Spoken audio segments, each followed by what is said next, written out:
Production funding for Behind the Headlines is made possible in part by the WKNO Production Fund, the WKNO Endowment Fund, and by viewers like you. Thank you. Memphis 3.0, the legacy of redlining and much more, tonight on Behind the Headlines.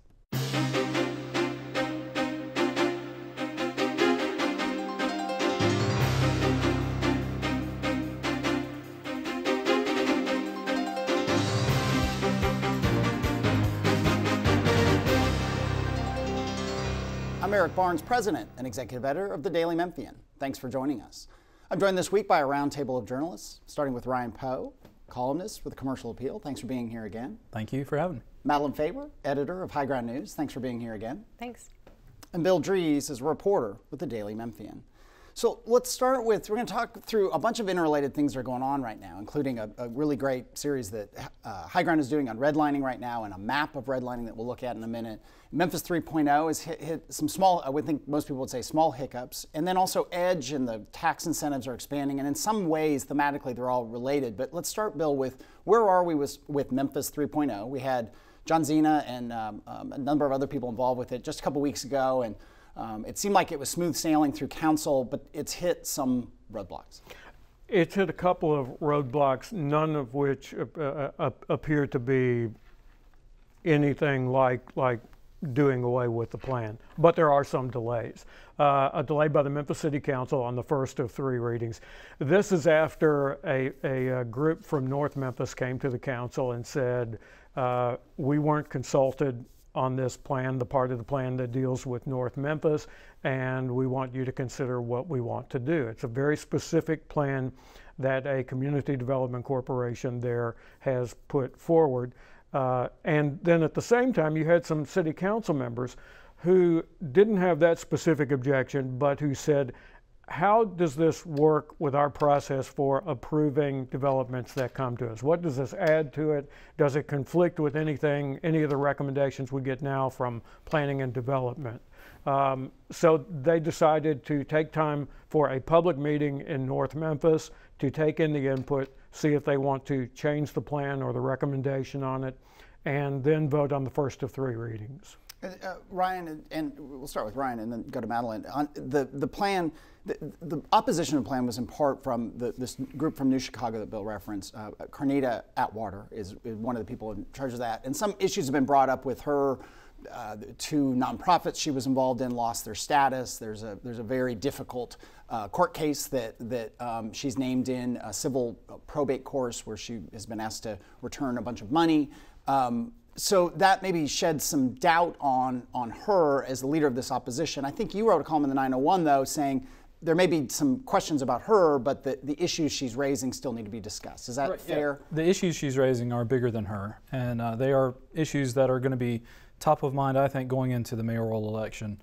You have former Mayor Willie Harrison, Shelby County Commissioner Tammy Sawyer, who are running against Mayor Jim Strickland, and they have both pointed out that parts of Memphis have seemingly been left behind by the city's momentum that Mayor Strickland has brought up.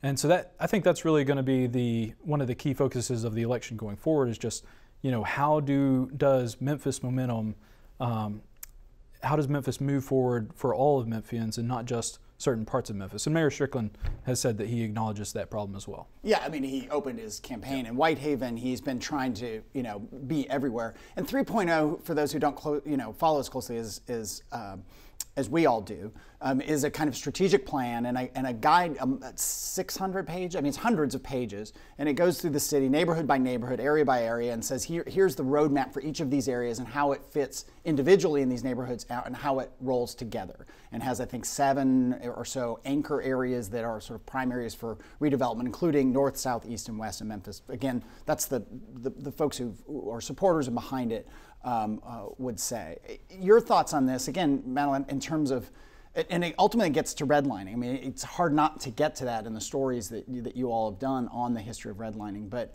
your thoughts on some of the questions being raised on Memphis 3.0.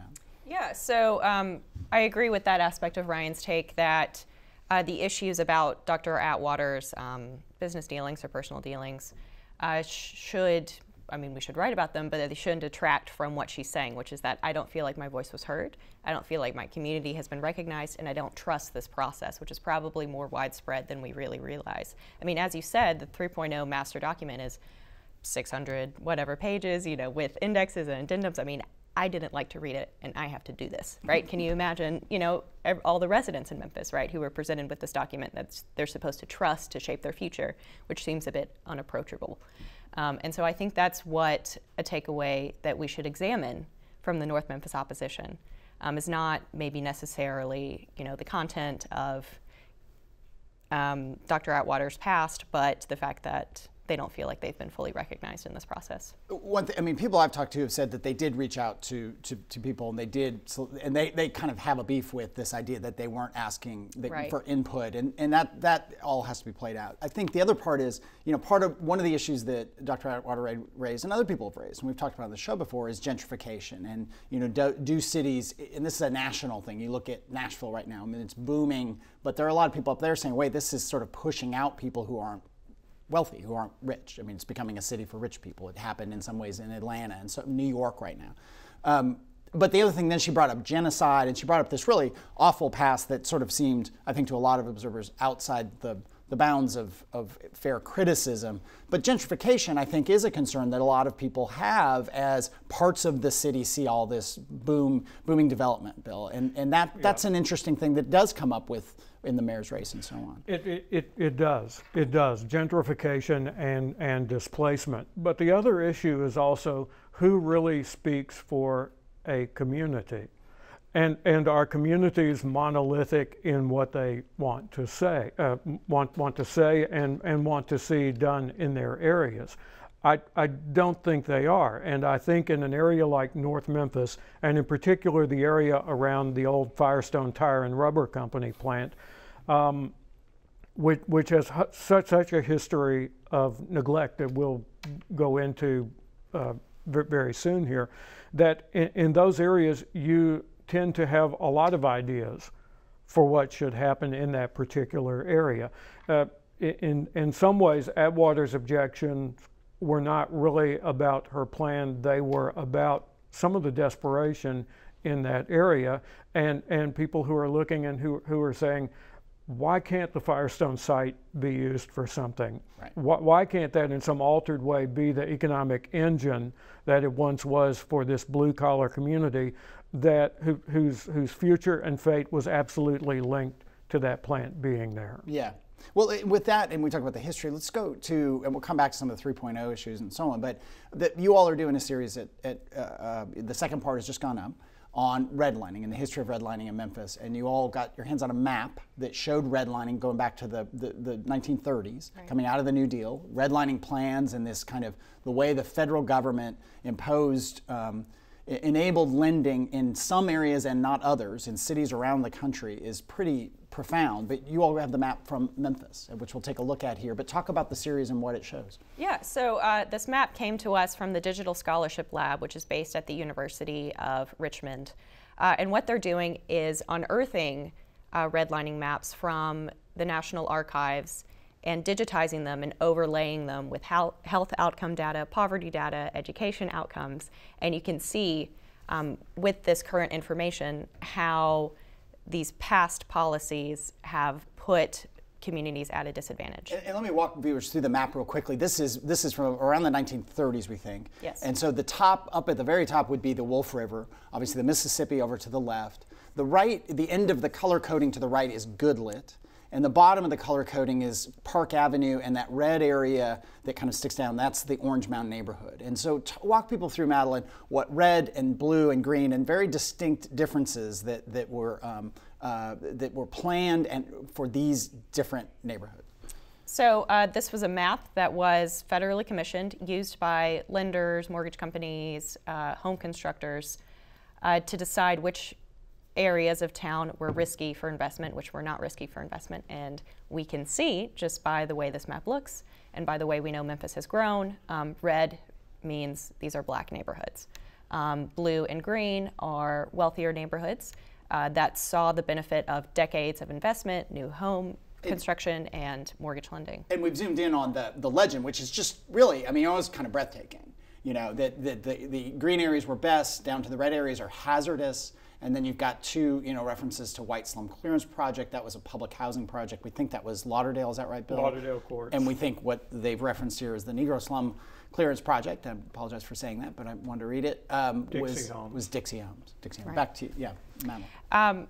And so what we're interested in looking at in High Ground News is how these policies have handicapped Memphis in a lot of ways, handicapped Black Memphians in a lot of ways, and why this kind of promise of home ownership, right, as a means to obtain wealth kind of is a loaded sort of question to propose to our historically Black communities. Yeah, those are areas that you talk about, and it's in the story. I mean, those areas in the red there that were hit incredibly hard in the foreclosure crisis. And right, the exactly.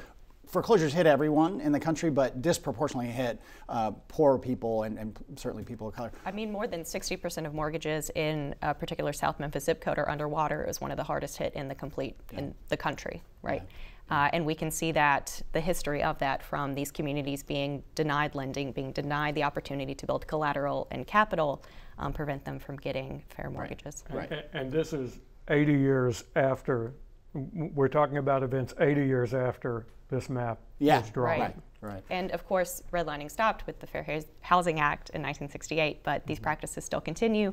Wells Fargo, First Tennessee Bank, Bancorp South, all sued in the last 7 years for discriminatory lending. Yeah. Your thoughts when you saw the map and when you think about these issues we covered now in all our various publications and then related to an 80-year-old map? Yeah, it's a great series, and I'm glad High Ground News is doing that.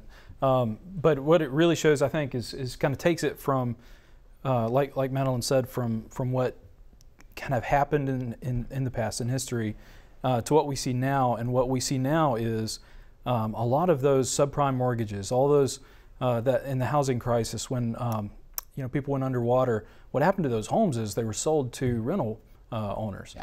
And what we have now is almost an epidemic in Memphis of blighted rental properties with outside owners who don't take care of them. And that's just contributing to the blight in the neighborhoods, some of the cleanliness issues that we see on Memphis streets. There's just a lot of issues that affect all Memphians that just have kind of arisen out of that. Yeah. So it's, yeah. We had Steve Barlow and folks from Neighborhood Preservation Inc. on, and I think you referenced them earlier. And I think it's now that something like 25% of the home sales in residential home sales in Memphis or 25% of the homes in Memphis are rental now. Many of those out of town. Many of those either big, you know, kind of hedge funds and public investment companies, or just individuals, maybe locally or in California or wherever, who own all these. You were going to say something. I was going to say the number that we have is actually higher. It's 33% of all homes in Memphis are now rentals, and a lot of this work with the Mapping Inequality Project is coming inspired by Neighborhood Preservation Inc., which is doing great work on the ground to sort of turn this around, especially through a new kind of way to approach mortgage lending called the Opportunity Loan Fund, which we write about in our second part of the series. At High Ground News. And the map came, just to be clear, the map came from where? What's the name and the groups behind it?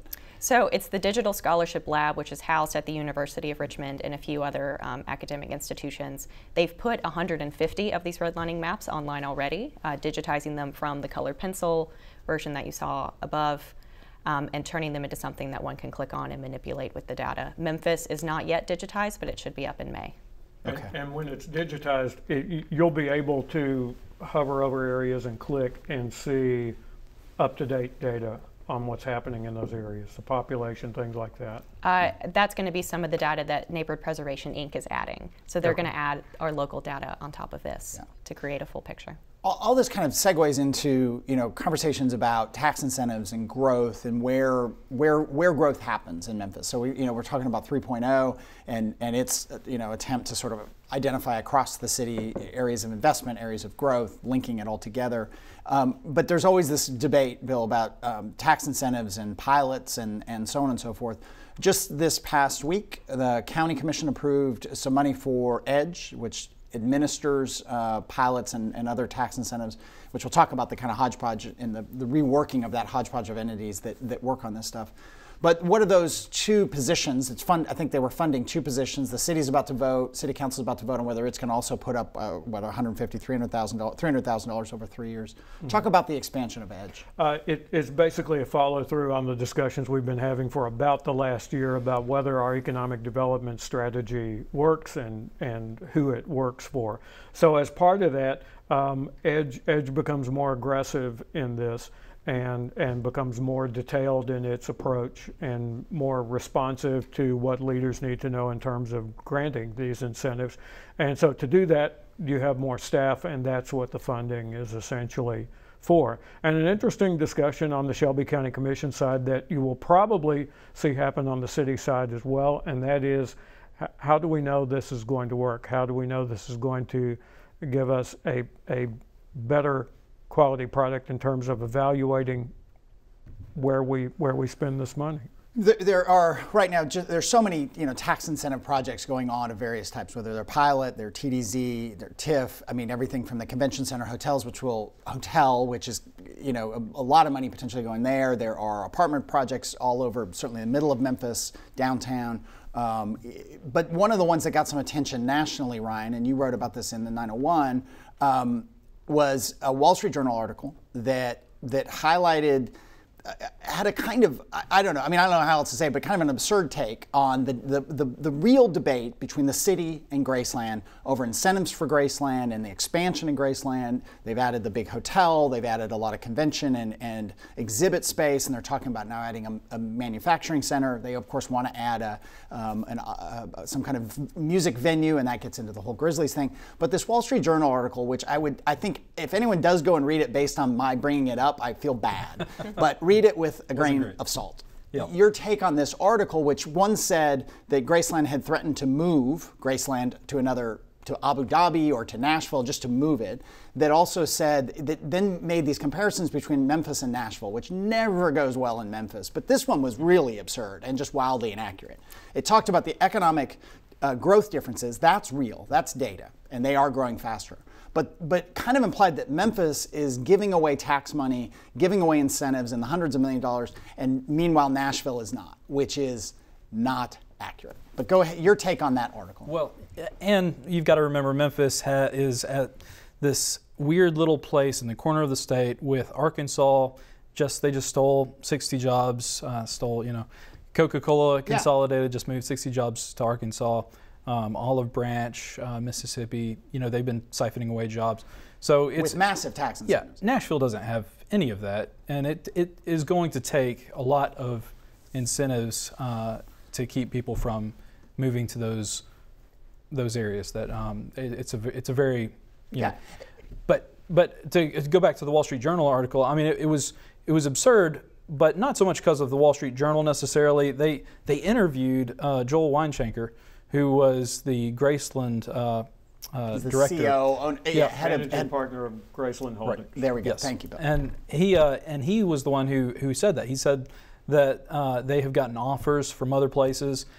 Just recently in some British newspapers, he said they've gotten an offer 10 days ago from Japan, who wanted to move everything over to Japan. All of Graceland. And it's an absurd idea, partly because Elvis, the Memphis Flyer pointed out, Elvis is buried there. So are his parents. Right. It'd be a nightmare. Well, Bill, you pointed out, we were talking before the show, they don't own Graceland. They don't own the house. They own everything around it. They own maybe rights to the names and so on. But they actually, even if there was the money and interest and desire and need to brick by brick move the Graceland home, that's not up to Joel Weinschenker and company. No, Elvis Presley's ex-wife, Priscilla Presley, and his only child, Lisa Marie Presley, own the house and all of the contents in it. Yeah.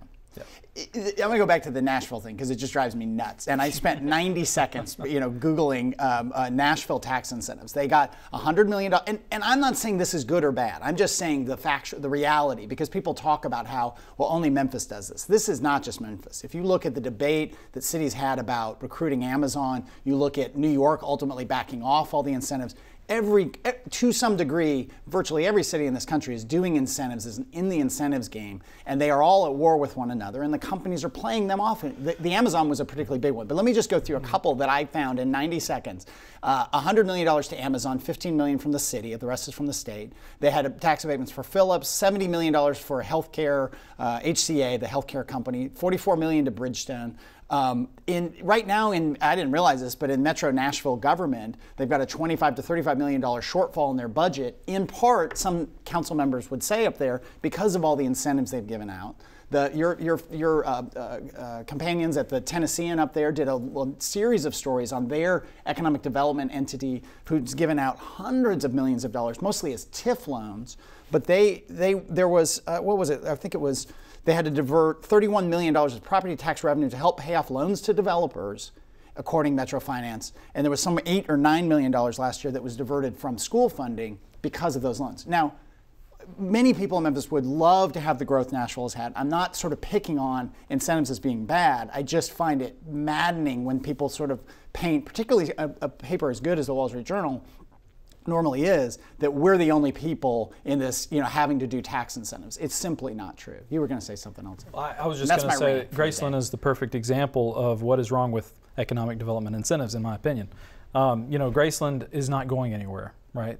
Obviously, they're not going anywhere. What they're doing is they're trying to drive up the amount of incentives that they get. And that's exactly what you're talking about, why Nashville has all of those incentives, why we have incentives on the books that are really unnecessary. And that's, we've had a big discussion recently about changing edge. Like Bill mentioned, that's where that's coming from. Just people are tired of giving away the farm, basically. Right.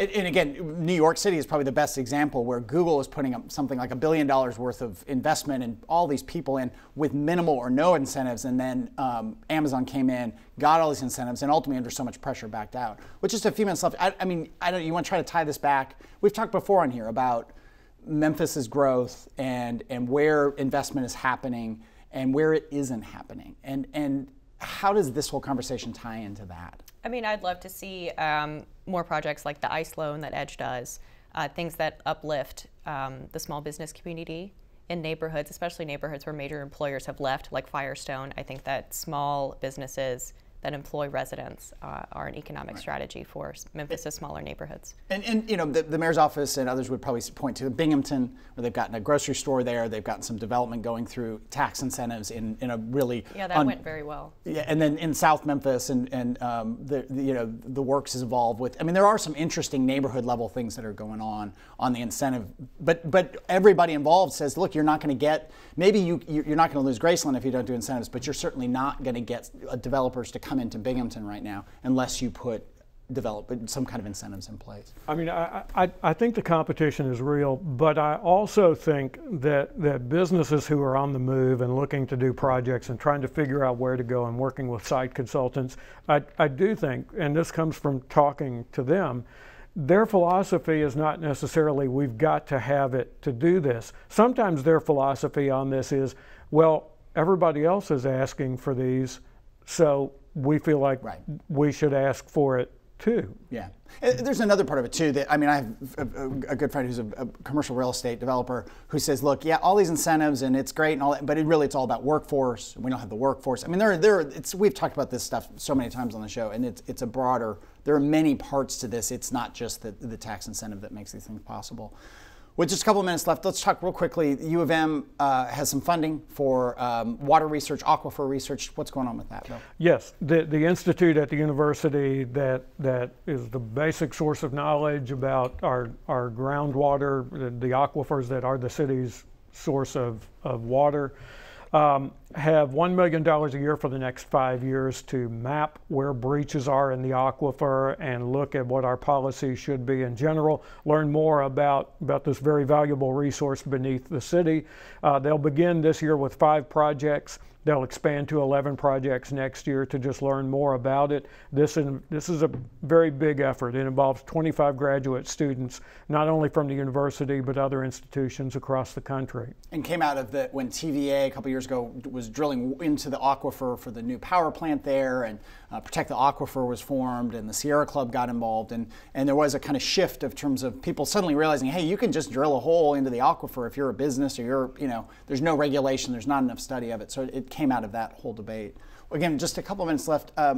The bikes and scooters, you wrote in the 901 a bit about that, Ryan. The city is looking at, does the city need more bike share entities in town? Does it need more other scooter companies to come in town? There's Bird now, there's Lime, Explore Bike Shares, the local bike share people. Your thoughts? Yeah, so the city announced that they were going to increase the capacity for scooters, bikes, from 1,750 to 3,000. That's going to happen in June. So I did talk to the city officials, and they said that they think that is not only doable, they think there's going to be even more in the future. I do wonder whether we're becoming too congested in certain parts of the city, but the good news is that the city's plans are to not just expand the number in those areas, midtown, downtown, they want to expand it to other parts of the city, and with payment options, thankfully, to make that more affordable, because they really are not a solution to our mass transit problems. Yeah. But the city does have plans to maybe contribute to that solution. And back to Memphis 3.0, which is besides a development plan, it's also a transportation plan. It'll be interesting to see what conversation starts happening about MATA and whether the county's going to fund them. What's next for 3.0? I'll turn to you, Bill. Is it go back to council, we assume, next week, and they're going to move forward on it, or? Yes, they will eventually vote on this for the first of 3 readings. Okay, that's where we are. Thank you all. Again, go to High Ground News and check out the stories and the map. It's fascinating and sad and really interesting stuff. Thank you all for joining us. Join us again next week.